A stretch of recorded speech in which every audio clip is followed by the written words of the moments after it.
Olá, uma ótima tarde a você. Começamos agora mais uma edição do Agricultura BR. Que bom estar contigo para levar informação e aquilo que você precisa saber para ter melhor resultado, para ter mais rentabilidade.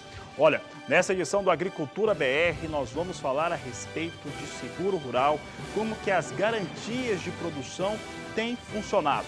Tem ainda destaques da Expo Direto Cotrijal, tem reportagens que você vai acompanhar durante essa edição, reportagens técnicas que vão mostrar, entre outros assuntos, como fazer com que a soja tenha uma produtividade tão boa quanto aqueles produtos que o produtor rural ou sojicultor faz aquisição podem produzir. São dicas importantes de um pesquisador que fala a respeito de como trazer a produtividade da soja para cima.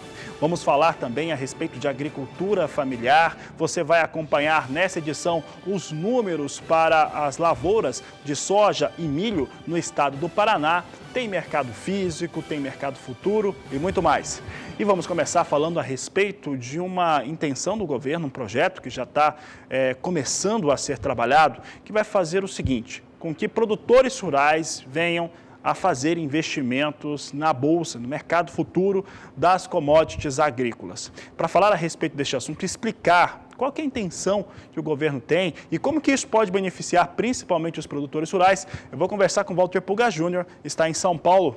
Pulga, tem algo que nós sempre pontuamos aqui no Agricultura BR, aqui no canal do Boi, é que o produtor brasileiro, ele não negocia em bolsa, né? Ele acaba usando isso como, de certa forma, como uma referência, mas assim, as negociações não são elevadas, como por exemplo o mercado norte-americano.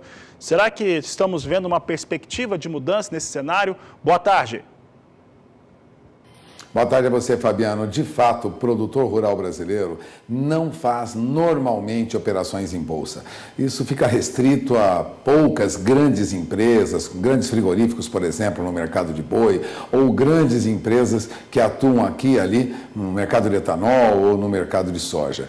Aqui no Brasil nós temos um problema porque o custo para contratar isso que se faz, que é travar o preço no mercado futuro, ele é considerado muito elevado. Para você ter uma ideia, o produtor precisa depositar como garantia 10% do valor que pretende negociar, além de pagar as taxas envolvidas na operação. Bom, esse mercado fica restrito aí a poucas empresas e poucos produtores que podem atuar. As grandes empresas que trabalham com produtos como soja fazem hedge, fazem proteção, operam no mercado futuro de Chicago, por exemplo, no caso da soja, porque a liquidez é muito grande. Para estimular que o Brasil volte a ter, ou tenha um volume maior de negócios no mercado futuro, lembrando que mercado futuro é uma garantia de negociação a futuro com preços praticados no momento, portanto, já proporcionam um seguro de preço, o governo quer subsidiar, quer ajudar o produtor a fazer esta operação nas nossas bolsas, Os técnicos do governo, no entanto, eles estudam a criação desse mecanismo de subvenção para operações que eles chamam operações de hedge, operações no mercado futuro de produtos agrícolas, mas eles têm algumas preocupações, hein, Fabiano? Primeiro é que esse apoio não sirva para estimular especulação no mercado. Então essa é a primeira preocupação dos técnicos do Ministério da Economia. Aliás, são técnicos da Secretaria de Política Econômica do Ministério da Economia que estudam essas medidas ainda em fase inicial de elaboração. Outra preocupação, portanto, a primeira é não transformar o produtor num especulador. E a segunda é estimular a criação, a operação de contratos com maior quantidade de produtos agrícolas. Explico. Nós temos na B3, por exemplo, na antiga BMF, negócios com café, negócios com boi, com milho e com soja. Temos contratos de algodão na Bolsa? Temos, mas eles não operam. Temos contratos de açúcar? Temos, mas eles não operam. Temos contrato de café com nilon também na B3, mas eles não são negociados. Ou seja, fora aí etanol, milho, soja, café e boi em pequena quantidade, os produtores brasileiros normalmente não operam em bolsa. Portanto, nosso mercado futuro é muito fraco. É isso que o governo pretende estimular. É uma maneira, mais uma maneira, Fabiano, de colocar o produtor em contato com o mercado, com as forças do mercado, dando maior segurança, pelo menos de preço, para o produtor. Isso está dentro de uma política, vamos lembrar, que o governo vem pretendendo implementar a partir de agora. Além de estimular o mercado futuro, o governo prepara agora medidas, nós temos noticiado isso aqui no Agricultura BR, para fortalecer e ampliar o chamado seguro rural. Também o governo estuda um aumento do subsídio para que o produtor rural faça um seguro rural e, com isso, proteja a sua renda, proteja, na verdade, a sua produção. Para isso, ele ajudaria no pagamento desse seguro, pagando uma parte, o produtor pagaria outra e ele faria seguro rural, que seria, de certo modo, assimilado pelo mercado, pelas grandes seguradoras, que por trás tem grandes grupos de investimento, inclusive grandes bancos. O governo quer, resumindo, Fabiano, trabalhar essa questão do mercado futuro e a questão do seguro rural para levar para o mercado o produtor rural brasileiro. Vai ficar restrito a partir de agora o trabalho de subsídio a pequenos produtores e a médios produtores. Agora, convém lembrar, viu, Fabiano, antes de encerrar, que essa ideia de financiar, subsidiar, ajudar o produtor a vir operar no mercado futuro de bolsa, ela não é nova, não. Ela já foi discutida no Ministério da Agricultura, lá no governo da ex-presidente Dilma Rousseff, né? E motivou a ex-ministra da Agricultura e atual senadora Cátia Abreu, lá do PDT do Tocantins, a apresentar agora em 2017 um projeto de lei que prevê a possibilidade do governo subvencionar esse tipo de operação no mercado futuro. A proposta de lei apresentada pela senadora Cátia Abreu está em tramitação no Senado. O governo agora estuda internamente as possibilidades para subsidiar essa operação no mercado futuro. Pode ser que lá na frente nós tenhamos aí um mercado futuro mais forte, né, como nós vemos hoje em países como os Estados Unidos, na Bolsa de Chicago e na Bolsa de Nova York, onde são negociados contratos futuros de várias commodities agrícolas. É esperar para ver mais adiante, não, Fabiano? É com você. Tá certo, Walter Pulga, obrigado pela participação aqui no Agricultura BR. Daqui a pouco a gente volta a se falar por aqui. Mas antes, eu vou trazer alguns dos destaques que trouxemos da Expo Direto Cotrijal. Aliás, uma grande feira. Mais uma vez, tive o prazer de estar participando e conseguir conversar com as pessoas que fazem o agronegócio, pesquisadores, consultores de empresa, falar sobre mercado, sobre tecnologia e muito mais. Você vai acompanhar nessa entrevista que eu realizei durante o evento, que aliás encerra hoje, um assunto que é muito importante para o produtor e cada vez ganha mais espaço. É a garantia de safra, a questão do seguro. Você vai ver como que o seguro tem funcionado para produtor de soja, para produtores que trabalham com fruticultura, por exemplo, e como que isso tem se revelado no Brasil e como que o governo federal tem dado apoio para ampliar a carteira do seguro rural no país.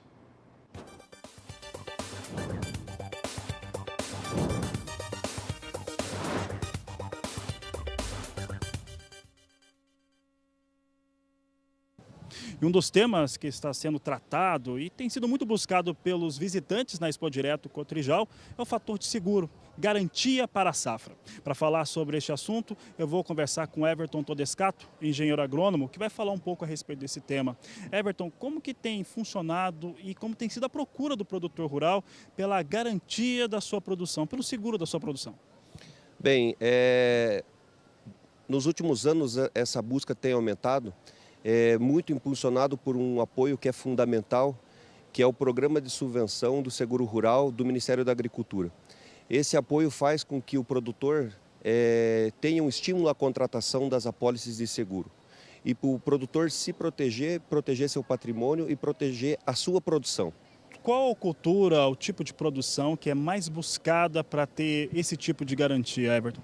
Hoje as principais culturas são soja, milho e trigo, as grandes culturas aí do Brasil, mas também as frutas, maçã e uva principalmente, frutas de caroço. As frutas também têm a necessidade dessa proteção do seguro agrícola. Existe alguma região no país onde há mais tradição na busca pelo seguro ou algum tipo de cultura que faz com que o produtor queira mais ter essas garantias? Hoje, na verdade, o estado que mais consome esse tipo de produto, o produtor já tem mais familiaridade com o produto, é o estado do Paraná, que também foi pioneiro aí no lançamento, né, por parte dos produtos, mas o Rio Grande do Sul, Santa Catarina, São Paulo e o Centro-Oeste que vem cada vez mais aderindo à ferramenta seguro agrícola. Em relação a perfil de produtores, quem busca esse tipo de contrato é quem está ocupando propriedades menores, propriedades médias, propriedades ainda maiores. Como é que tem funcionado isso em relação à demanda? Bem, interessante sua pergunta, porque é o seguinte, a Sancor Seguros busca, em cada uma das regiões onde ela atua, ter um produto identificando as características regionais. Então, o diferente perfil de produtor que adquire os nossos produtos, a gente pensou num produto para o pequeno produtor, para o médio produtor e para o grande produtor. Já que são, embora a cultura é a mesma, mas o formato dos produtos tem que ser adequado à realidade do tamanho desse produtor e também às diferentes regiões do Brasil. A característica do Centro-Oeste, a característica do Paraná, a característica do Rio Grande do Sul. Por isso que a gente tem tanta preocupação com produtos, com formato e características regionais. Os seguros rurais, eles vêm numa crescente, há interesse de sindicatos, das associações, da própria Confederação Nacional, que isso se amplie. Há uma busca em relação a pleitos para que o governo consiga colocar mais recursos para esse tipo de garantia. Como que o setor privado tem acompanhado essa evolução e posicionamento das instituições? Bem, a gente recebeu aí com muita satisfação, com muita alegria, a ministra Tereza Cristina anunciou que para o próximo ano está preparando aí um possível R$1 bilhão para apoiar a compra das apólices de seguro. É fundamental a participação das associações de representação, das federações que apoiam o produtor, que estão buscando o interesse de fazer com que esse produto seja a garantia para o produtor se preocupar somente com um aspecto, produzir. Então, o papel de toda a cadeia produtiva tem nos auxiliado muito na melhoria dos produtos, na evolução das coberturas, no lançamento de novos formatos de produto. Por exemplo, esse ano de 2009, a gente vai lançar um produto com garantia de renda. Então, não somente a produtividade, mas também a garantia de preço do produto. E toda essa evolução é graças aí a toda a cadeia produtiva que unida e junto com o apoio do Ministério da Agricultura, a gente está conseguindo evoluir nesse programa que é tão bom para o produtor. Tá certo. Obrigado, Everton, pela sua participação no Canal do Boi. Muito obrigado pela oportunidade. Um grande abraço.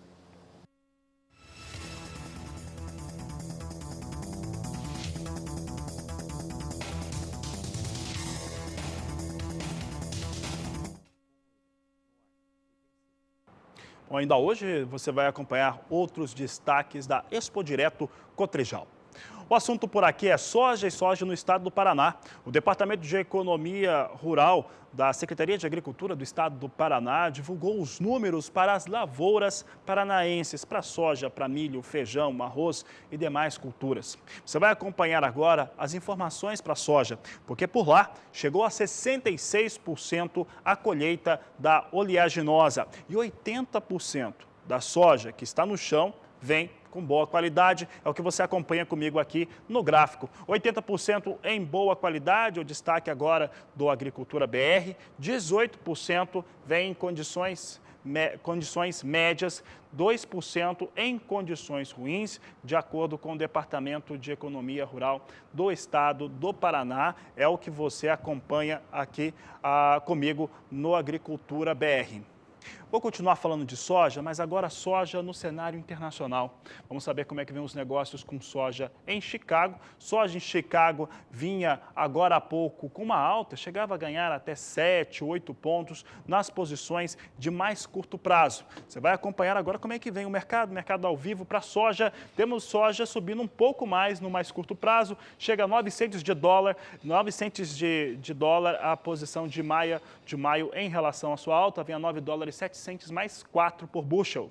Julho ganha pouco mais de 8 centes, vem a 9 dólares 26 centes por bushel. Eu ressalto aqui que a posição de maio é a que tem a maior liquidez no momento. Agosto também vem com 9 dólares 26 centes por bushel, também sobe pouco mais de 8 centes. E setembro, 9 dólares 30 centes mais 6 por bushel, vai subindo pouco mais de 7 centes de dólar. Hoje, soja em Chicago vem em recuperação nesse momento, vem com elevação com os negócios, mas muito próximo à marca de 9 dólares, a posição de mais curto prazo. Já o dólar vinha com uma ligeira alta hoje um pouco mais cedo, lembrando que os negócios estão ficando acima de R$ 3,80, R$ 3,83, R$ 3,84 para a moeda norte-americana aqui no Brasil. Vamos saber como é que o dólar vem agora. Nós temos o dólar agora invertendo essa situação. O dólar vem com um recuo de 0,68% nesse momento, venda a R$ 3,82. Assim vem os negócios com dólar comercial no Brasil. Portanto, o dólar agora invertendo um pouco, caindo neste momento. Para falar um pouco mais a respeito da moeda norte-americana, vou conversar agora com Walter Pulga Júnior.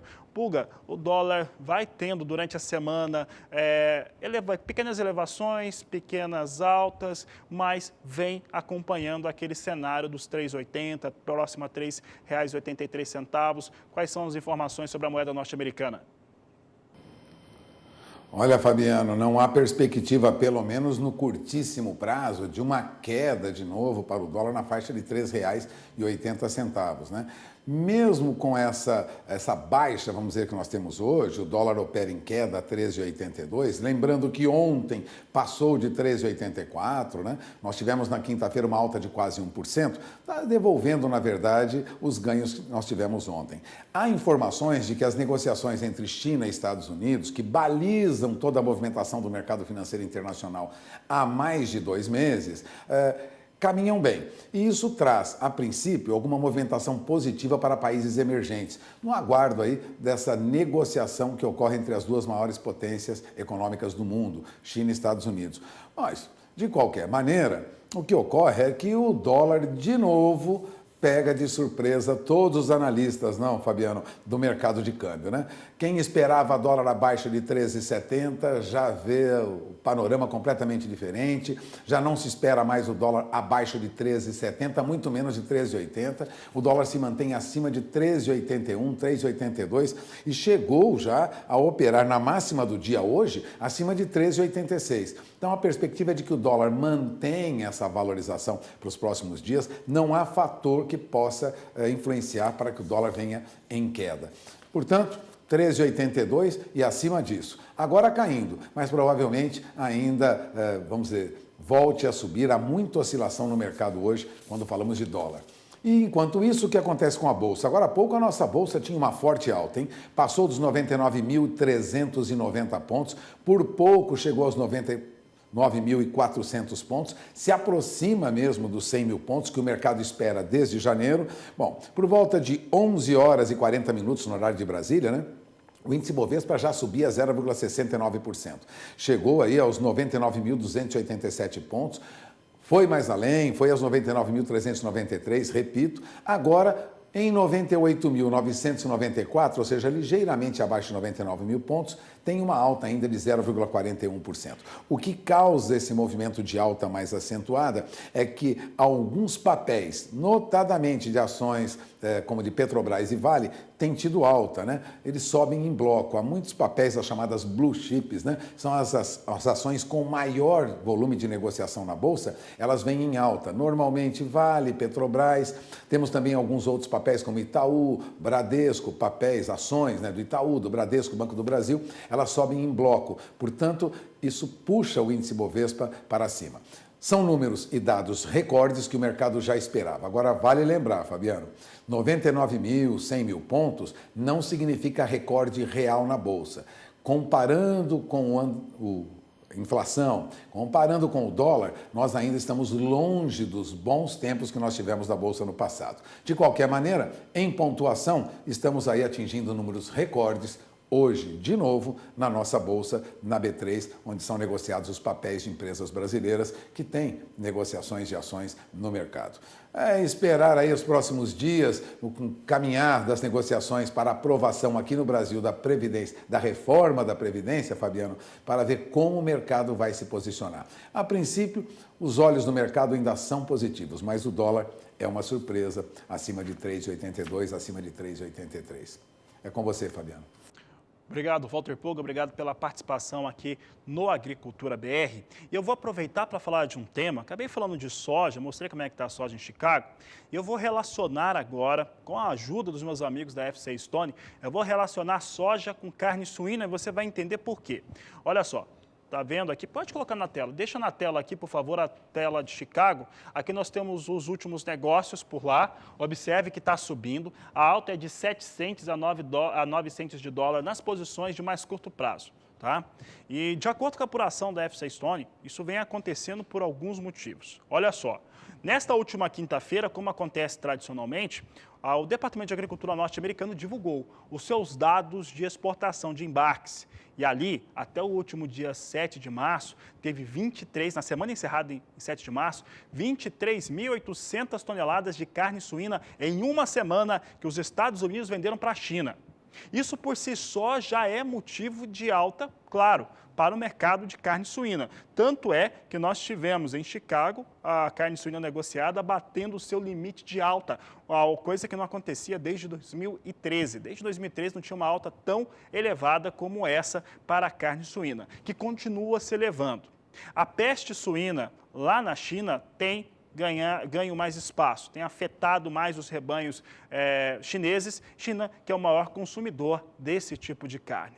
Com isso, a China está comprando mais carne suína e pelo fato dessa disparada do preço da carne suína, está puxando os valores da soja para cima. Essa relação é muito boa em torno do que vem acontecendo por lá. Mais do que isso, nesse momento está acontecendo negociações que podem vir a garantir a China comprando mais 50 mil ou 60 mil toneladas de carne suína no curto prazo. Então, vendo o cenário como sistema integrado, essa é a questão importante. Então, aqui soja em Chicago subindo, porque carne suína disparou nos Estados Unidos, com a China comprando e comprando muito. O que tem acontecido? Se está tirando o plantel, a China, por conta da peste suína, ela precisa comprar essa carne pronta de algum lugar e, com isso, vai ter mais consumo de soja nestas situações. Esse cenário é extremamente importante para ver como é que o comportamento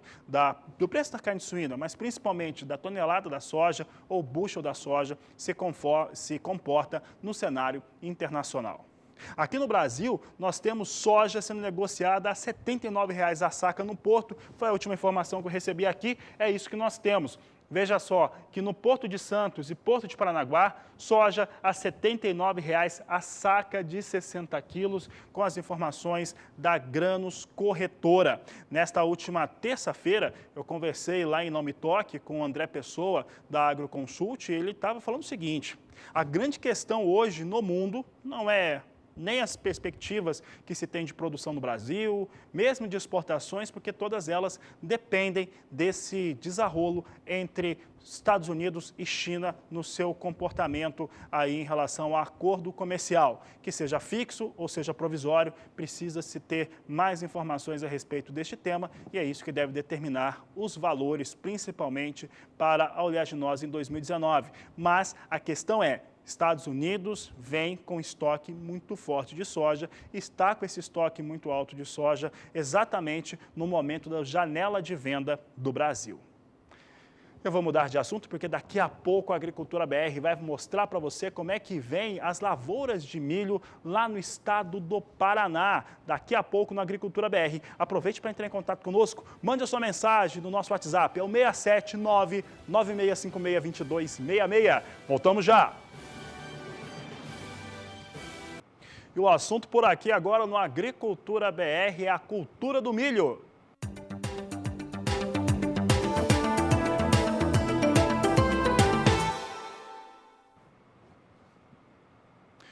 E olha, de acordo com o Departamento de Economia Rural da Secretaria de Agricultura do Estado do Paraná, até esse último dia 12, a colheita do milho de primeira safra no estado atingiu 52%. E é isso que eu vou mostrar agora no gráfico. Vamos saber como é que vem o acompanhamento de lavouras no estado do Paraná em relação ao milho. De acordo com o DERAL, 84% das áreas com cultivo de milho de primeira safra vem em boas condições. 16% vem em médias condições, de acordo com o que foi informado aqui pelo DERAL nesta semana. Vamos trazer agora a situação do milho de segunda campanha, segunda safra desenvolvido no estado do Paraná, Paraná, que é o segundo maior produtor de milho do país. Vamos saber como é que vem a sua safra de milho em segunda safra. Claro que é a maior de todas, então aqui nós temos uma séria preocupação em relação a ela. De acordo com o DERAL, o plantio avançou para 91% da área de 2.203.000 hectares. Você observa que 7% está em fase de germinação. 84% vem em desenvolvimento vegetativo e 9% neste momento em floração. Das lavouras, 94%, isso é um número bastante interessante, 94% vem em boas condições e 6% vem em condições médias. O que mostra? Que as lavouras de milho de segunda safra no estado do Paraná vêm com bom desempenho e, por enquanto, vem mostrando essa situação de campo de uma maneira bastante intensa, garantindo produtividade. Então, as expectativas de produção por lá vão se mantendo elevadas.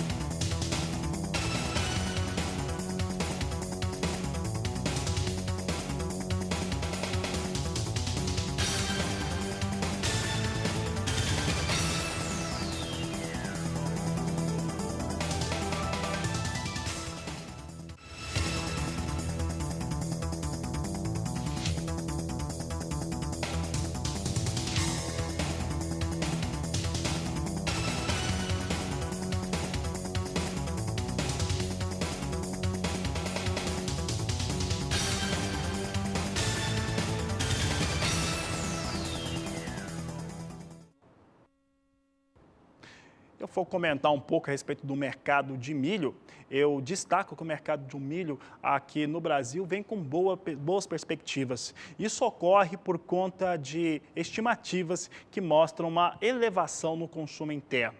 Nesta semana, na última terça-feira, a Conab ela divulgou o seu levantamento para as lavouras brasileiras, estimativa de produção, de exportação, entre outros dados. Nele, se mostra muito claramente uma visão muito positiva das lavouras, assim como nós acabamos de ver que deve acontecer no estado do Paraná. De acordo com o Conab, o Brasil deve produzir algo na casa de 92.800.000 toneladas de milho. É uma elevação bastante forte frente àquilo que foi produzido na safra passada. Números que são aliviados por conta de uma estimativa de consumo maior no Brasil. Consumo maior no Brasil significa o seguinte, é proteína animal sendo produzida em elevação. Carne bovina, e principalmente carne de frango e também a carne suína. Então, são alguns cenários que vão se desenhando no Brasil. E os valores do milho, apesar de em alguns momentos, durante esse ano de 2019, terem até balançado um pouco, eles não recuaram. Inclusive, chegam a ganhar valor durante o acumulado do ano, como você conferiu na última semana aqui nos estados do Mato Grosso e do Paraná.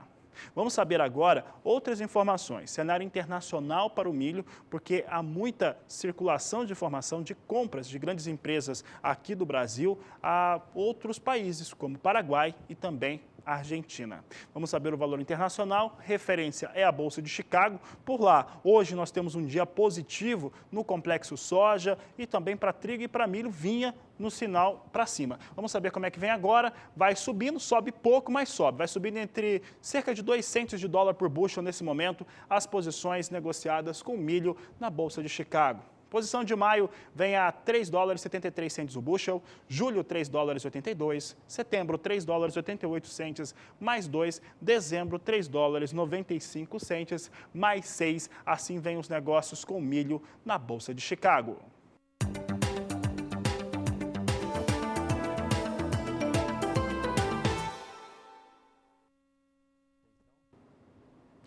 Vamos falar de cana-de-açúcar agora, mudamos de assunto aqui na Agricultura BR e o tema agora fica em torno dos números divulgados pela Única, a União da Indústria da Cana-de-Açúcar. Você confere os destaques aqui na Agricultura BR. Vamos saber o que eles vão apontando de produção e também os resultados para a quinzena. Veja conosco como é que vem os números. A Única mostra que com consumo interno de etanol durante o para o mês de fevereiro superaram 5 bilhões de litros no primeiro bimestre de 2019. As unidades produtoras do Centro-Sul comercializaram cerca de 2 bilhões 450 milhões de litros em fevereiro, sendo 2 bilhões 370 milhões de litros destinados ao consumo interno. Esses são os destaques que trazemos aqui no Agricultura BR. Do total, e aí você vê aqui na tela, do total dele, do consumo interno, 653 milhões 310 mil litros de etanol anidro.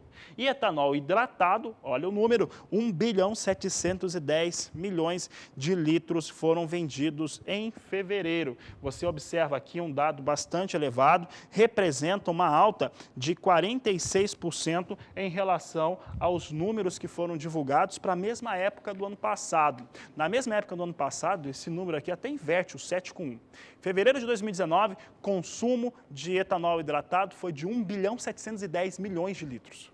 No ano passado, fevereiro, era de 1 milhão 117 milhões de litros, portanto, se elevou o consumo no Brasil. Tem mais oferta, o valor está interessante para o consumidor e isso, claro, que vai fazer diferença. Pode passar para a próxima tela, nós estamos trazendo os números da Única aqui no Agricultura BR. Aqui nós temos as vendas de etanol hidratado no acumulado do primeiro bimestre de 2019. E de acordo com a Única, os números das vendas por dia registraram 85 milhões 840 mil litros em fevereiro, sendo 83 milhões e 200 mil litros verificados no mês anterior, crescimento de 3,20%. Esses são os números que nós temos em relação para os dados divulgados para a Única, mostrando aquilo que foi produzido e que foi consumido aqui no Brasil em relação ao etanol.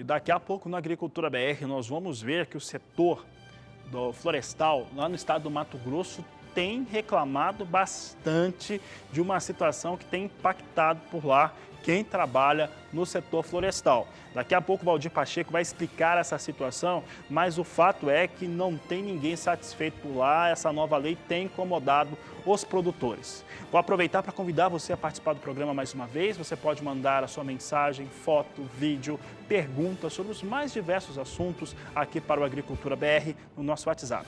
O número é 67 99656 2266. Participe conosco. Nós vamos para o intervalo e voltamos já.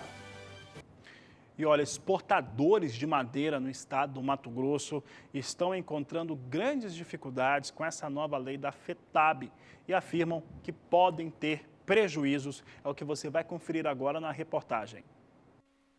A diretoria do Centro das Indústrias Produtoras e Exportadoras de Madeira de Mato Grosso, CIPEM, se reuniu recentemente em Cuiabá para discutir assuntos relacionados ao setor. Entre os temas, foi debatido a lei aprovada este ano pela Assembleia Legislativa, que alterou as regras do Fundo de Transporte e Habitação FETAB. De acordo com a assessoria de imprensa do CIPEM, o entendimento da diretoria é de que a legislação possui inconsistências que podem prejudicar o setor florestal e também os cofres públicos.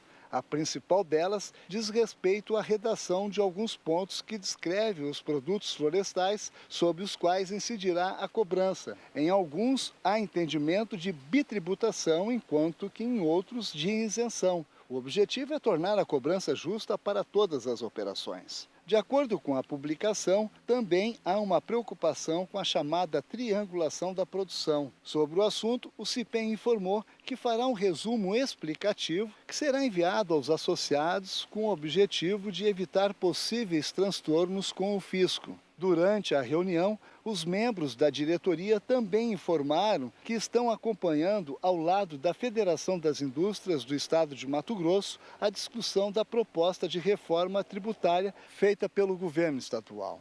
Segundo a assessoria, o objetivo é evitar que o setor seja prejudicado. De Sinop, Mato Grosso, Valdir Pacheco. Olha, a Comissão de Agricultura da Câmara Federal tem novo presidente. É dessa comissão que saem alguns dos principais projetos voltados para o setor agro. Você vai conhecer o novo presidente agora na reportagem de Catarina Martorelli. É isso mesmo, o deputado federal Fausto Pinato, do Progressista de São Paulo, foi eleito presidente da Comissão de Agricultura da Câmara dos Deputados. A Comissão de Agricultura é responsável por analisar todos os projetos de lei apresentados na Câmara que afetam o setor produtivo. A comissão também realiza audiências públicas para debater questões específicas do campo e tem força política na articulação com o Poder Executivo. Fausto Pinato é advogado, membro da Frente Parlamentar da Agropecuária, a FPA, e tem 41 anos. Ele diz que quer diálogo aberto com as associações de produtores e com a bancada ruralista. Com argumento, mas também sei recuar quando um argumento de um colega me convence. Tenho amor ao debate, ao amor ao meu país, ao amor à agricultura. Hoje, eu tenho 2 avós, um era mecânico de trator, outro era agropecuarista. Infelizmente, os 2 não estão aqui para ver, mas com certeza seria um momento de muito orgulho para esses 2 avós meus, me ver um cara do interior do estado de São Paulo ser presidente de uma das maiores e belas comissões da agricultura. E o deputado Sérgio Souza, do MDB do Paraná, que é o atual vice-presidente da Frente Parlamentar da Agropecuária, foi eleito presidente da Comissão de Finanças e Tributação da Câmara dos Deputados. De Brasília, Catarina Martorelli. Olha, você tem oportunidades de fazer investimento em propriedades sucroalcooleiras no estado de Alagoas. E você vai ter essa oportunidade no próximo dia 18 de março, através de mais um grande evento, mais um leilão judicial, que você acompanha as informações a partir de agora.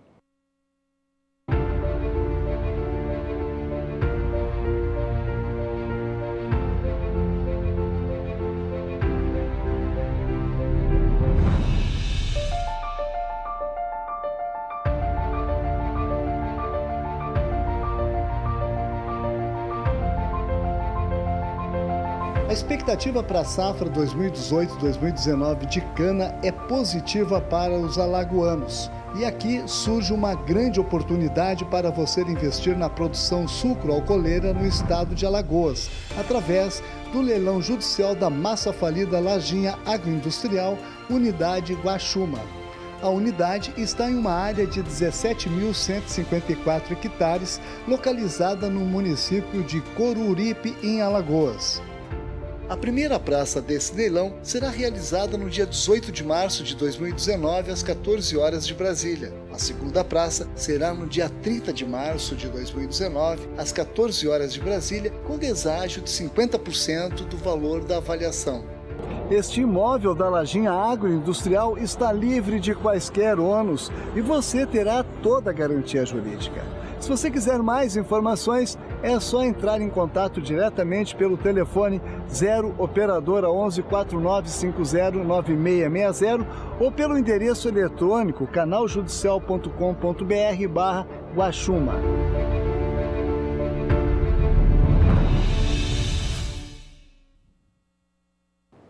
Tá aí mais uma grande oportunidade que você acompanha aqui pelo canal do Boi. Você tem todas as informações, é só acessar ali as informações e fazer seus investimentos.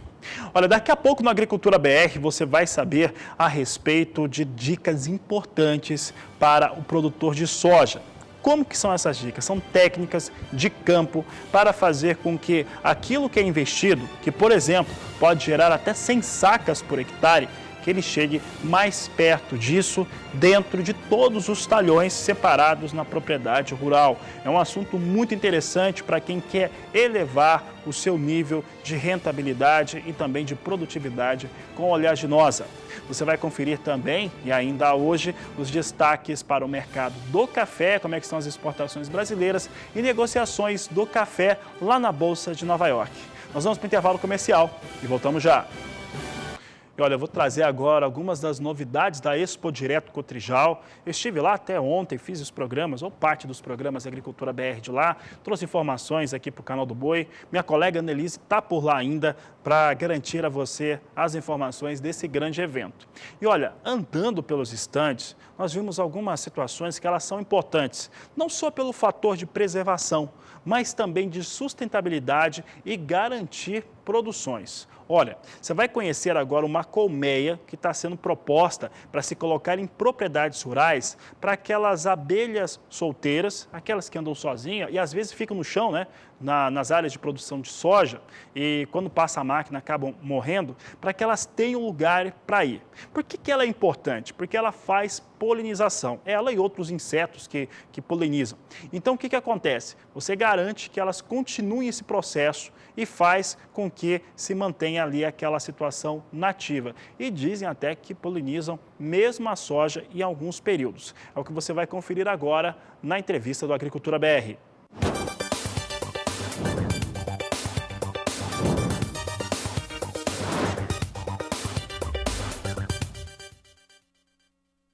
Você já ouviu falar de um hotel de abelhas? Pois é, aqui na Expo Direto Cotrijal nós temos um exemplo dele sendo apresentado, mas quem vai explicar como que funciona e como que atende os animais é a Cláudia Quaglierini, ela que é gerente de políticas agrícolas da Bayer e vai falar um pouco a respeito dessa instalação.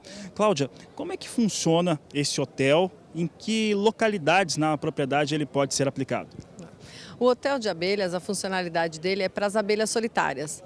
Existem no Brasil mais de 3.000 espécies de abelhas solitárias e a gente acaba não tendo conhecimento, porque elas têm um hábito diferente da apis mellifera, né, de viver em colmeia, elas vivem solitárias e elas nidificam no solo, em tronco de árvores. Então elas perdem um pouco com a movimentação de terras, com desmatamento, com a construção civil, elas perdem o habitat. E esse hotel é para ser instalado, um dos pontos, nas propriedades agrícolas, para que elas parem de nidificar no solo e venham nidificar no hotel de abelhas. E a gente garanta, né, a sustentabilidade e a preservação da vida. Vou mostrar um pouquinho para você como é que é a funcionalidade dele, tá? Você vê, a gente tem essa estrutura, né? A gente trabalha com troncos de árvores, de bambu, e você vê que tem diferentes tamanhos de orifícios, justamente porque são 3.000 espécies e cada espécie ela procura e se adequa melhor aí ao diâmetro bom para ela. Também nós temos aqui uma parte que tem sido usada nas universidades com tubos plásticos, porque aí você consegue estudar e saber qual que é a abelha, né, o agente polinizador que está aqui dentro.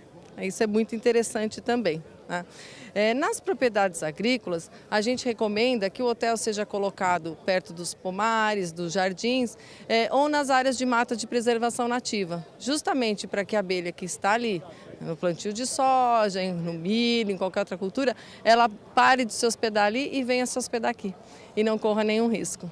Bom, e um dos fatores principais é garantir a polinização. Essas abelhas e também outros insetos que a gente está até vendo aqui alguns voarem aqui perto, né? Já começou a ser ocupado o hotel. Já começou a ocupação. Aqui na feira, né, por ser uma área de muita movimentação, nós tivemos uns dias de chuva, a gente ainda não conseguiu muitos hóspedes, né? Mas com a calmaria a gente sabe que elas vêm. Você viu que já deu para ver até umas voando por aí. Tá certo, Cláudia.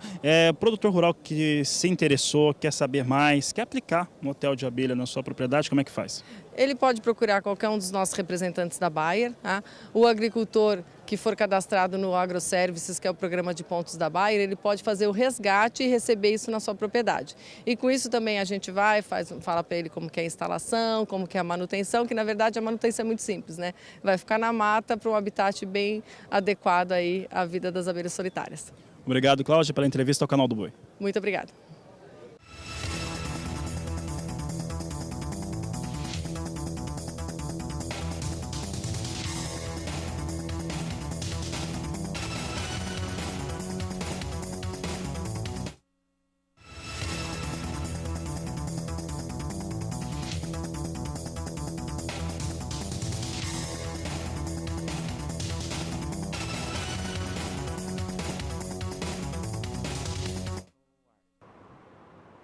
E olha, eu falo agora a respeito das exportações brasileiras de café.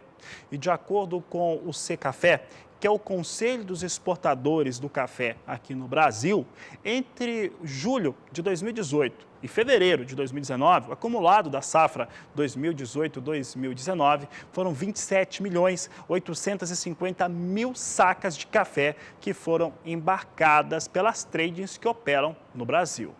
Esse número é 32,8% superior ao que acontecia no mesmo período na campanha 2017-2018.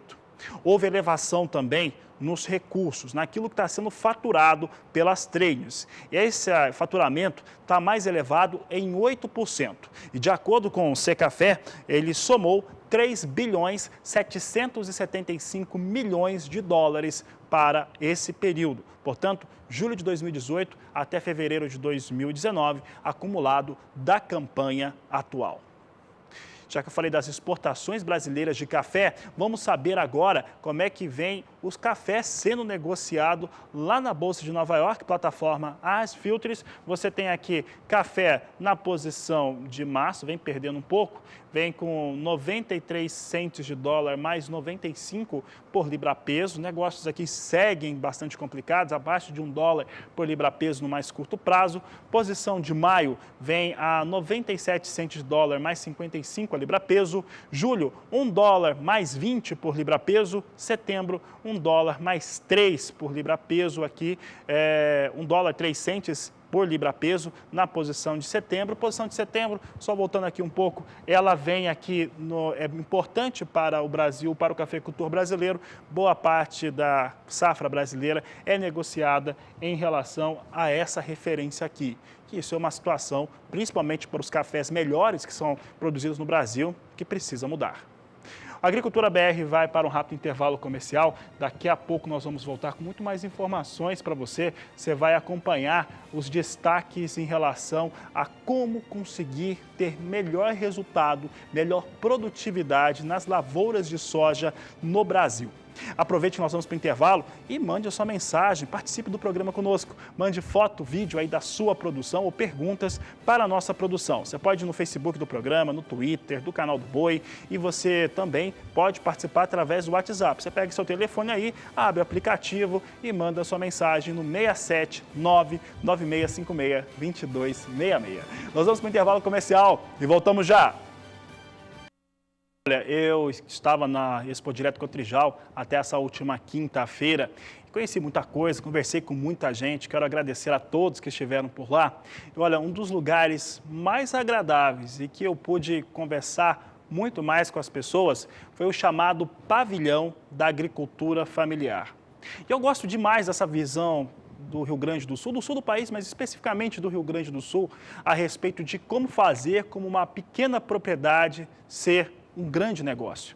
Esse fator de pegar uma área pequena e conseguir produzir, industrializar, dar acabamento, agregar valor e fazer com que uma propriedade pequena seja lucrativa e consiga dar mais do que sustento, mas dar lucro para o produtor rural, é uma coisa sensacional e o Brasil precisa ver isso com uma clareza maior. Esse pavilhão da agricultura familiar era o seguinte: era uma área com cerca de 190, é uma área, né? Está lá ainda, 190 expositores da agricultura familiar, pequenas áreas de produção que construíram, mais do que produzir alguma coisa, eles fizeram ali um processo industrial, agroindustrial. Então, ali você teve produtores de cachaça, tem produtores de embutidos, produtores de queijo, não é só aquele queijo caipira não, é mais do que isso. Estão produzindo mussarela, queijo provolone e outros mais sofisticados, conseguindo industrializar com selo, com todas as questões que são importantes para a comercialização desse tipo de produto. Você vai conhecer agora uma dessas produções, a Annelise Nicolodi esteve lá, e você vai acompanhar agora como que um desses produtores agroindustriais tem feito a sua área de produção ser cada vez mais efetiva. Aqui no pavilhão da Agroindústria Familiar, dentro da Expo Direto, um espaço criado pela Emater para mostrar o sabor dos produtos gaúchos. E aqui está acontecendo uma avaliação de todos os salames que estão expostos aqui na feira. Eu queria que o senhor explicasse um pouquinho para a gente, professor Scheidt, o que consiste essa avaliação e o que vocês estão testando aqui? Esse é um teste estatístico de aceitação de salame pelos consumidores. A gente está convidando de forma aleatória assim, os provadores consumidores para fazer uma aceitação que vai de um conceito de 1 a 9, de gostei e não gostei, resultando assim num processo de controle de qualidade dos alimentos. Porque a agroindústria por si só não pode fazer esse controle de qualidade que significa aceitação. Então a gente precisa do apoio dos consumidores para fazer esse tipo de aceitação, que vai dar um resultado, um feedback do controle de qualidade desse produto. Professor, no ano passado vocês fizeram esse mesmo trabalho, né, mas com o queijo.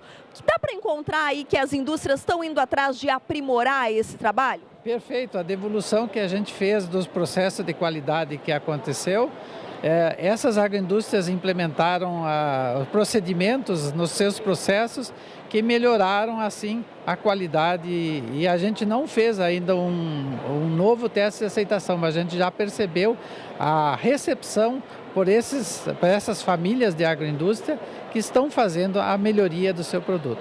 Enquanto Emater, isso dá um orgulho. Perfeito, é exatamente o que nós queremos. Tá certo, professor, muito obrigada pelas suas informações. Esse é mais um espaço aqui dentro da Expo Direto Cotrijal. De Não Me Toque, no Rio Grande do Sul, Annelise Nicolodi. Tá aí, daqui a pouco você vai ter mais destaques da Expo Direto e, particularmente, eu fiz uma reportagem dentro desse pavilhão da agroindústria familiar, da agricultura familiar, que você vai ver na próxima semana, mostrando iniciativas e mostrando como transformar aquilo que seria uma dificuldade em uma grande oportunidade de negócio. Olha, você vai acompanhar agora algo que está preocupando os produtores de uva no estado de São Paulo. As chuvas recentes e expressivas que caíram sobre o estado têm prejudicado a produção. É o que você acompanha agora com Gustavo D'Angelo. Nas regiões paulistas de Pilar do Sul e São Miguel Arcanjo, as chuvas têm causado avarias nas bagas de uva, como rachaduras, levando produtores a descartarem essas frutas. Além das perdas, eles afirmam que diante da menor demanda das últimas semanas pelas uvas locais, por conta da qualidade prejudicada, as atividades de colheita se desaceleraram significativamente, fazendo com que algumas frutas começassem a passar de seu ponto de maturação, causando perdas ainda maiores. Diante da menor saída e dos problemas na qualidade, as cotações seguem em queda. De Araçatuba, São Paulo, Gustavo D'Angelo. A Agricultura BR vai para mais um rápido intervalo comercial. Daqui a pouco voltamos com as últimas informações dessa edição e dicas importantes para a produção de soja no Brasil. E durante essa edição da Expo Direto Cotrijal, eu conversei com o pesquisador Sérgio Schneider e ele falou a respeito de temas importantes. Entre eles, como conseguir uma situação de melhora na produtividade da soja. É o que você vai conferir agora na entrevista do Agricultura BR.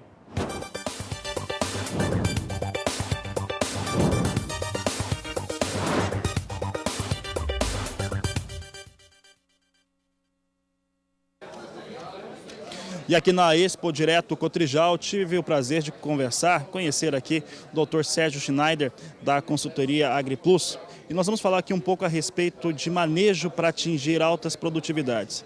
Sérgio, nós temos no Brasil um potencial, pelo menos em potencial, nós podemos chegar até 100 sacas por hectare. Material genético, tecnologia, tem para isso. Entretanto, algumas coisas vão se perdendo no caminho.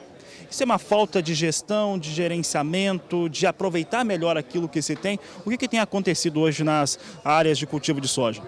Bem, para nós é uma satisfação poder estar presente aqui na Expo Direto e contribuir com os aspectos de pesquisa que nós temos trabalhado há muitos anos, justamente olhando para a planta, tentando entender ela melhor e buscando aqueles processos que nós chamamos de produtivos para que ela possa expressar seu potencial de produção e chegar nesses 100 sacos por hectare. Se nós olharmos dentro do processo produtivo, nós sempre consideramos que nós temos os processos de produção e os processos de proteção. Vamos começar pelos processos de proteção, que são o manejo de pragas, doenças e invasoras. Eles são importantíssimos dentro do processo produtivo, tem que ser bem feito, senão nós perdemos a nossa produtividade, o nosso potencial. Mas eles não aumentam a produtividade. O que aumenta a produtividade são aqueles aspectos que estão relacionados à nossa decisão como gestão, como produtor, como consultor, como assistente técnico. E dentro desses aspectos eu considero 3 fundamentais. O primeiro deles é a qualidade de solo. E quando nós falamos em qualidade de solo, nós relacionamos com a parte química, física e biológica. A parte biológica é a microvida, a vida que tem nesse solo, os micróbios, e eles estão basicamente relacionados com a palha. E nós temos visto que em áreas que tem mais palha, que tem uma palhada melhor, tem tido menos problemas de implantação de lavoura nas últimas safras. O segundo aspecto da qualidade de solo é a parte química. E a parte química vem se trabalhando com agricultura de precisão, análise de solo, uma série de fatores que estão melhorando. E o terceiro aspecto na qualidade de solo é o que mais nos preocupa, que está relacionado com quem? Com a compactação, com o adensamento. E esse é um problema praticamente nacional, não é de uma ou de outra região. E quando nós falamos em compactação, em adensamento, nós profissionais, pesquisadores, nós temos pouca ferramenta que possa nos dar uma segurança em dimensionar, em mencionar, validar, verificar, quantificar quanto que realmente cada área, cada gleba, cada lavoura está compactada e o quanto isso está interferindo na produtividade daquela área. Um dia talvez nós possamos ter um equipamento digital do qual nós podemos usar, pegar ele lá na propriedade, mostrar para o produtor que o aparelho está me mostrando que a compactação é de tal nível que isso está interferindo em tal potencial de produção, ou seja, talvez 10, 15 ou 20%. Como nós não temos essas ferramentas para melhorar a qualidade, principalmente física de solo, nós estamos trabalhando, e se trabalha normal, com o que? Com rotação. Rotação do que? De culturas, de mescla de culturas, que hoje é quase que um chavão, hoje trabalhar mescla de culturas, principalmente no inverno, para melhorar a qualidade desse solo, tanto física como também biológica. Um segundo aspecto que se trabalha muito forte, e nós estamos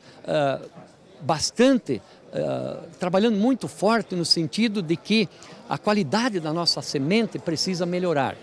Se nós olharmos hoje, nós já temos semente de melhor qualidade, mas ainda, por exemplo, se eu pegar uma semente com 80% de vigor e plantar ela, eu vou ter nessa lavoura plantas com uma germinação e uma planta menor e vou ter uma planta maior. Se eu só comparar as duas e levar até o final e avaliar a produção final dessas duas em separada, nós vamos ver que nós vamos ter uma diferença talvez de 18 gramas de grãos por planta diferente de uma da outra. Se eu comparar isso e levar para a prática de 1 hectare, isso pode representar 3 sacos por hectare ou mais. Então, qualidade de semente e até a relação com patógenos, que tipo de patógeno tem na semente, o que tipo de tratamento eu tenho que fazer nessa semente para reduzir os possíveis problemas mais tarde para a proteção, eu preciso estar resolvendo. E o terceiro aspecto relacionado ainda dentro dos processos de produção é qualidade de plantio. E quando se fala em qualidade de plantio, a velocidade é um dos processos mais importantes. Milho, o produtor sabe e planta de forma correta, de forma devagar. E soja? Soja, se nós só analisarmos a velocidade normal que o produtor tem usado, que é de 5 a 7 km por hora, se eu pegar o exemplo de 5 km por hora e transformar na prática, isso vai me resultar de que em cada segundo eu estou andando 1,4 metros. E qual a importância que tem na prática isso? Isso é fundamental.